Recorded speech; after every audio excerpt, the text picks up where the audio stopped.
Hello mga kukwento. Ang pangutana karon, nganong wala dawata ni Senate President Cayetano ang subgikan sa ombudsman? Ning tubagon, nganong naay mga opisyal nga dili dayon mo dawat og subpoena gikan sa ombudsman? Kumusta mga kwento? At alamin, ang atong episode karon ato ning istoryaan ang usa ka sagarang pangutana sa gobyerno ug balaod ngano kaha nga naay mga opisyal nga usahay dili dayon mo dawat ug kwestiyonon ang subpoena gikan sa ombudsman. Unsa man di ang subpoena? Mao ni kasagarang mga pangutana. Ang subpoena kay usa ka legal nga mando gikan sa usa ka otoridad sama sa ombudsman nga nag-ingon nga ang usa ka tawo kinahanglan mo tambong sa investigasyon, magpasa og dokumento o impormasyon.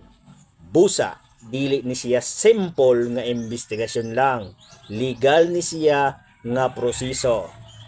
Pero nganong naay dili dayon mutuman umudawat sa pipila ka kahimtang sa gobyerno? Naay mga opisyal nga moingon og di sa dayon ngod sa mosunod nga rason. Una, separation of powers. Naay tulo ka sangay sa gobyerno: executive, legislative, judiciary. Kung ang issue na appeal sa ang usa ka senador o opisyal sa lehislatura, usahay ilang kwestiyonon. Sakop bagyod sa laing opisina ang among trabaho. Ikaduha, parliamentary privilege. Kung ang issue konektado sa ilang trabaho, isip magbabalaod sa debate o committee hearing, pwede nila isulti nga protektado ni sa balaod ang ilang lihok. Problema sa proseso, usahay dili dayon dawaton kung sayop ang paghatod sa subpoena, kulang sa papilis og naay pangutana sa legalidad. Ikaupat, naay legal nga challenge.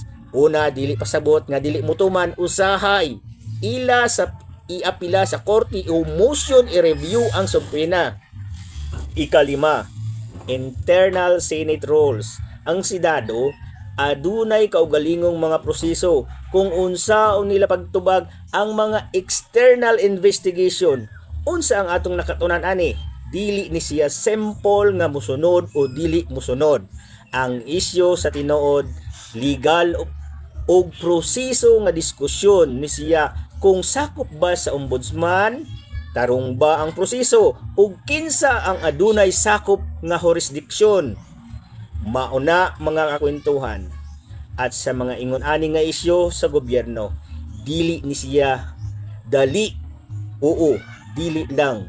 Naay mga balaod ug proseso nga kinahanglan sundon una magdesisyon ang usa ka opisyal.